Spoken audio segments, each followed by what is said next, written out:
पंचायत कथा में आ रही है। जितने आस्था चैनल पर कथा सुन रहे हो, जितने फेसबुक और यूट्यूब पर सुन रहे हो, और जितने इस छत्तीसगढ़ की पावन धरा पर बैठकर सुन रहे हो, बहुत सावधानी से सुनना। एक प्रश्न हमारे भीतर खड़ा होता है। जब हम सूर्य नारायण भगवान को अर्घ देते हैं, जल चढ़ाते हैं, तो वो जल पृथ्वी पर जब गिरता है तो उसके छींटे हमारे शरीर पर लगते हैं। क्या वो ठीक है? क्या वो श्रेष्ठ है? तो शिव महापुराण की कथा कहती है, जब हम सूर्य को अर्घ देते हैं, सूर्य को जल चढ़ाते हैं, वो पानी जब पृथ्वी पर गिरता है, उसके छींटे हमारे शरीर पर लगते हैं, तो वो श्रेष्ठता का भाव निर्मित करते हैं। वो गलत नहीं हो सकता। कारण अब वो भी समझ लीजिए।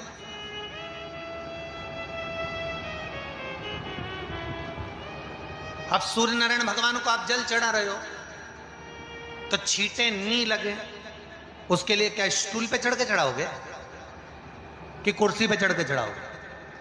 अरे बोलो तो सही। अब कई लोगों के दिमाग में यह बात भरा गई कि हम भगवान को जल चढ़ाते हैं, वो हमारे शरीर में छींटे लगते हैं, जमीन पे से पानी गिरता है, वो हमारे शरीर को छींटे लगते हैं, भगवान को अच्छा नहीं लगता होगा। कौन ने कहा? पहले तो उसको पकड़ के लाओ।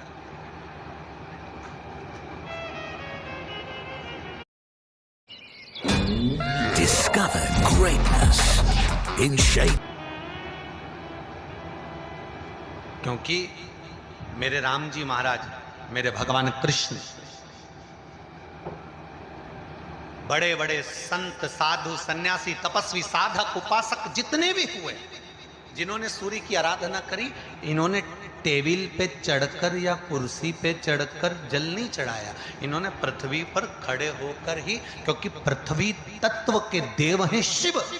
जब हम मृत्यु लोक पर खड़े होकर, पृथ्वी पर खड़े होकर भगवान शंकर का भाग पृथ्वी तत्व को धारण कर कर जल को हाथ में लेकर जब समर्पित करते हैं, और जो जल नीचे गिरता है वो शरीर पर अगर लगता है तो हमको उसका आशीर्वाद ही प्राप्त होता है, दोष नहीं लगता। पर लोगों ने इसको विपरीत कर दिया। कि कौन ने विपरीत करा? कई लोगों ने इसको विपरीत कर दिया। कौन ने विपरीत करा? तो जो दूसरे धर्म के लोग होते हैं, जिनको हिंदू धर्म से नफरत होती है, और जो हिंदू धर्म की पूजन, सेवा, अर्चना को समाप्त करना चाहते हैं, वो धीरे धीरे धीरे धीरे कहने लगे कि सूर्य को जल चढ़ाओगे तो शरीर में लगेगा, शरीर में लगेगा तो दोष लगेगा। इसको कह कहकर घर घर में सूर्य को जल चढ़ाना लोगों ने बंद कर दिया कि आप जल चढ़ाएंगे तो दोष लगेगा, शरीर पे छींटा लगेगा, शरीर को ऐसा लगेगा।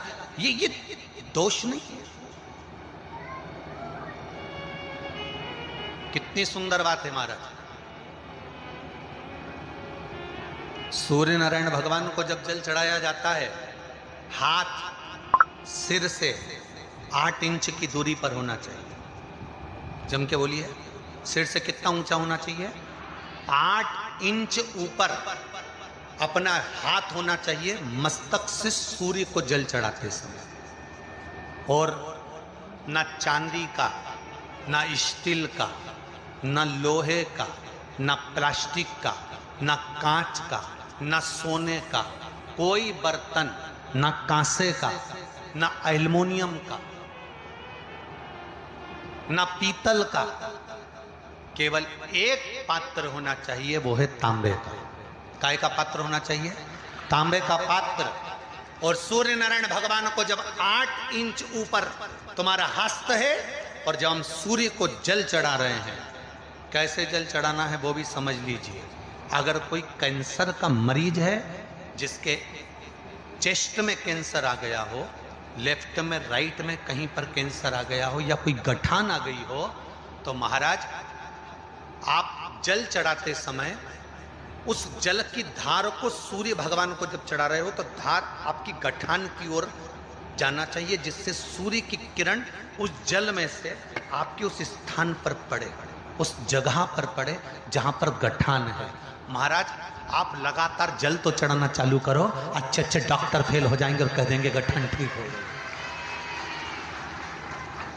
आपका लीवर और किडनी गड़बड़ कर रहा है, आप प्रतिदिन, आपका स्वास्थ्य गड़बड़ रहता है, आप प्रतिदिन ये ज्योतिष शास्त्र के अंतर्गत, रत्न शास्त्र के अंतर्गत ये रत्न शास्त्र, ज्योतिष शास्त्र, रंग शास्त्र जो हमारे यहाँ है, रंगों के हिसाब से ये जितने रत्न होते हैं, माणिक हुआ, मोती हुआ, नीलम हुआ, मूंगा हुआ, पुखराज हुआ, ये क्यों कहते हैं ये पीला है, ये सफेद है, ये नीला है, ये लाल है, इसको शरीर में क्यों पहनाते हैं? उसका कारण होता है कि जब शरीर में पहनते हैं सूर्य की किरण उसमें पड़ती है, हमारे शरीर, हमारी जो इंद्रियां हैं वो सही होने लगती हैं, काम सही होने लगता है। तो आप कहते हो ना सब, मैं कौन सा नक पहनूं, मैं कौन सा मोती पहनूं, मैं कौन सा पुखराज पहनूं, मैं कौन सा नीलम पहनूं, वो ज्योतिष शास्त्र के अंतर्गत, रत्न शास्त्र के अंतर्गत जितने रत्न हम पहनते हैं ये केवल उस किरण के लिए ही तो पहनते हैं कि जो सूर्य की किरण मिले, उस किरण का प्रभाव हमारे शरीर पर पड़े। तो इन सबसे अच्छा है कि सुबह शंकर भगवान का नाम लो,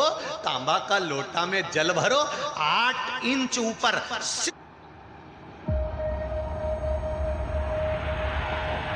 It all started from here. सिर से हाथ होना चाहिए। और सूर्य नारायण भगवान का दर्शन साधारण नहीं, जो जल तुम चढ़ा रहे हो वो जल की जो धार आ रही है उसमें सूर्य का दर्शन होना चाहिए, तो कैंसर की बीमारी कभी नहीं हो सकती। लीवर, किडनी, हार्ट, आपके हार्ट में अगर तकलीफ है, डॉक्टर ने कह दिया कि इसमें नस चोक है, आपको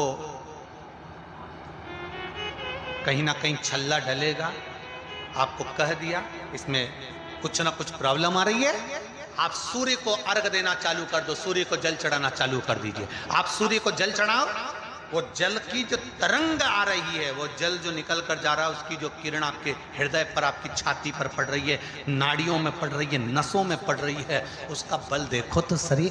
1 महीना लगातार चढ़ाओ तो 15 दिन 20 दिन कर तो देखो। क्यों राम जी महाराज जल चढ़ाते थे, क्यों भगवान कृष्ण जल चढ़ाते थे सूर्य को, क्यों दशरथ जी महाराज जल चढ़ाते थे, क्यों कश्यप ऋषि जल चढ़ाते थे सूर्य को, सारे 33 कोटि देवता, सारे ऋषिवर, साधु संत सन्यासी तपस्वी साधक उपासक सब भगवान सूर्य को अर्घ दिया करते थे। क्यों देते, किस लिए?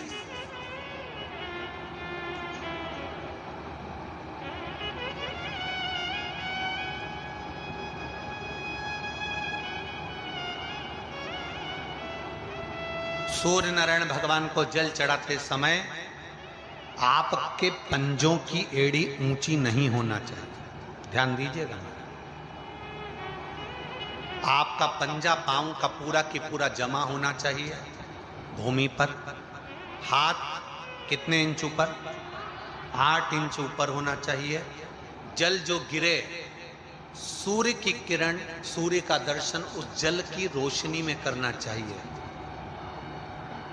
क्या होगा उससे? जिस बच्चे को आंख में चश्मा लगा हो, मोटे से मोटा चश्मा लगा हो, छूट नहीं रहा हो, तो थोड़े दिन उसको सूर्य का अर्घ चढ़वाना चालू कर दो और जल में से सूर्य का दर्शन कराना चालू कर दो। सूर्य का दर्शन जल में से 2 महीना 2.5 महीना बहुत है, आंख की रोशनी बढ़ जाएगी, चश्मा हट जाएगा। आप कर देखिए।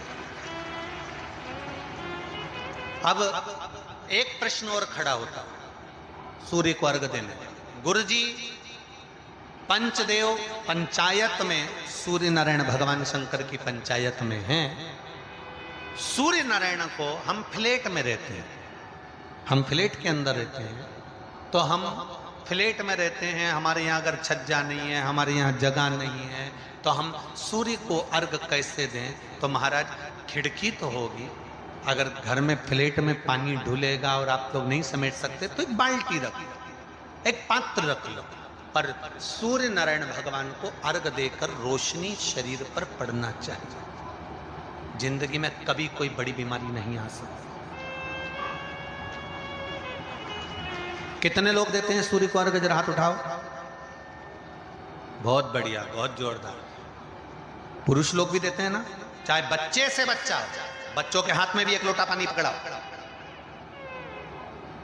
घर में छोटे बच्चे हो ना, उनको तांबे का लोटा दो, पानी दो, जा बाहर खड़े हो जा, 1 लोटा पानी चढ़ा के। पहले दिन आप स्वयं बच्चे के साथ बाहर खड़ी हो, ओटले पर, घर के बाहर खड़ी हो, छत पे खड़ी हो या घर के बाहर खड़ी हो, और बच्चे से कह लो चढ़ाओ बेटा, देखो ऐसा हाथ 8 इंच ऊपर करिए, तांबे का लोटा लेकर पानी धीरे धीरे डोलना है, जैसे वो स्लो मोशन के सीन नहीं होते नाटक में, ये एकदम धीरे धीरे, बस नहीं तो मालूम पड़े छोरा छोरी एक साथ उंडेल के नहीं। जल चढ़ाते समय उस पानी में से सूर्य की किरण पड़ना चाहिए,